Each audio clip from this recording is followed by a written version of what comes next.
Well, just as an update, the next morning Charlie seems to have been digging some tunnels with his new deep substrate. The night before there was a bit of a sort of hole down there, a little tunnel hole down there, which I thought was the way into his little house, because he'd gone into there the first night and then blocked it up behind him. And then this morning that seems to have been filled in.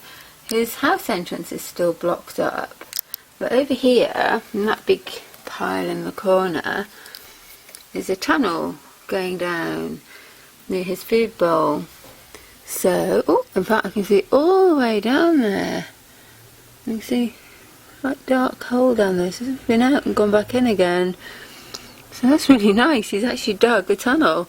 Now what I don't know is whether he's decided to nest in this corner and dug under there, or whether he's kind of tunnelled out from under the house, under there, or whether he's tunnelled into the house from under there. But what I'm going to have to do is make sure that that house is supported somehow, because if he tunnels under it, it could kind of squash him a bit. But I'm really pleased that he's actually dug some tunnels, because he's never done that before, and that's partly because he didn't have enough depth of substrate, and because there was too much stuff on the floor of the cage. So Charlie is now officially a tunneler, and I shall have a look and update this when I know where he's living and what he's doing.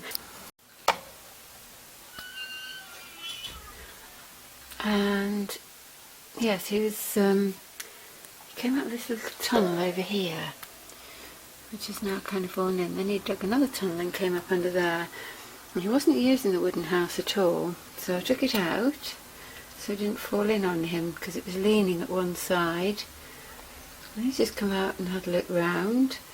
So, and he seemed, once he came out of his tunnel, he seemed a bit bothered that there was nothing to hide in. So I've popped the other little cardboard hay house that I had in his pet carrier, and he's just gone in there, and I thought he was moving his nest in there, but he now just disappeared down another tunnel again. So I think that he's using that as a sort of porthole.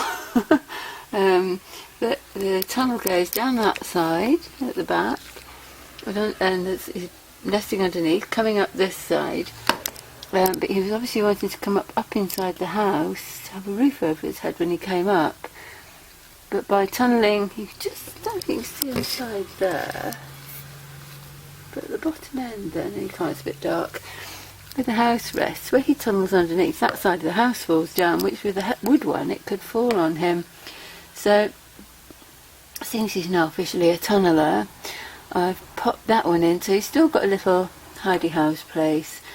With it being only cardboard with hay stuck on the outside, it's very light, so it's not going to hurt him if it falls on him.